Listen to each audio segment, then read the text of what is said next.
Rage and anger are being rebranded once again, especially by the spiritual community, as being a positive thing.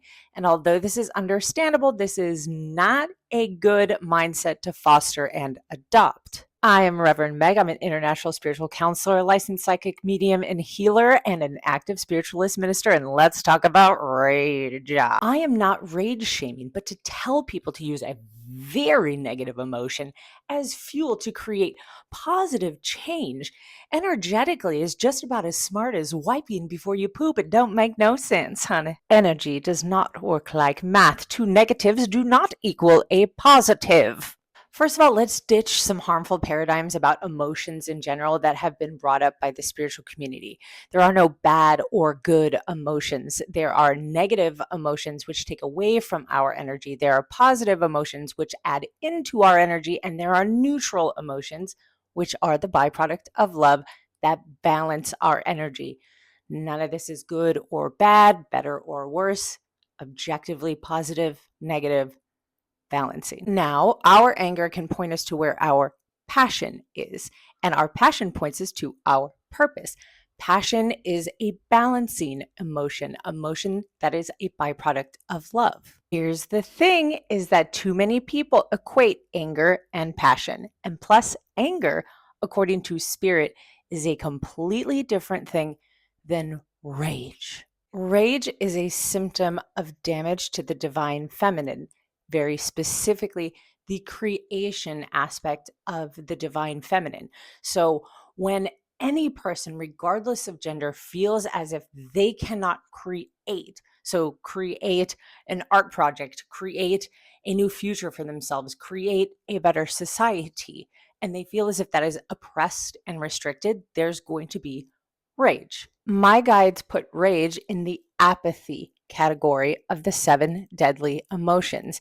It is just one way that apathy manifests. Let me explain that because my guides have a different definition for apathy than most people have. So, most people will think of apathy as having no emotions, but that's not true. It's the accumulation of all the 7 deadly emotions, it's total emotional overwhelm. However, it is the lack of caring. So that's the thing about rage is the ultimate manifestation of apathy, not caring, because we are incapable as human beings of authentically caring when we are in this state of consciousness. And so we are limited and we make silly decisions. We dehumanize other people that aren't on our side.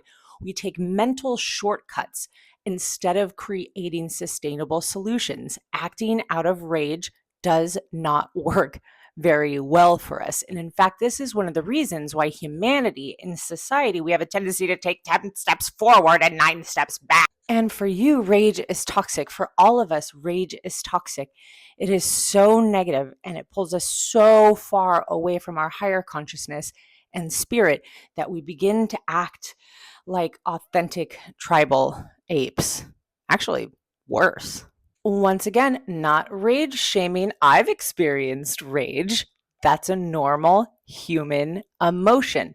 But here's the thing you have to be willing to step into a state of higher consciousness and say, this is a negative emotion. It is eating me alive. Historically, all empirical data proves that rage is not beneficial for society. So I am going to love myself and release this rage, follow it to my anger, release that anger, follow it to my passion, and then follow that passion to my purpose in a state of higher consciousness in which I can actually use my entire brain to make good choices moving forward on how to make society or my life better. Because otherwise, we do silly things like flip cars and set things on fire, and that just makes a mess and doesn't get us anywhere, really. I don't know about you, but I'm pretty sick of this 10 steps forward and 9 steps back thing, right? So, should you be ashamed of your rage? Absolutely not, considering that shame is the genesis of our 7 deadly emotions that lead to rage, that and not being able to create.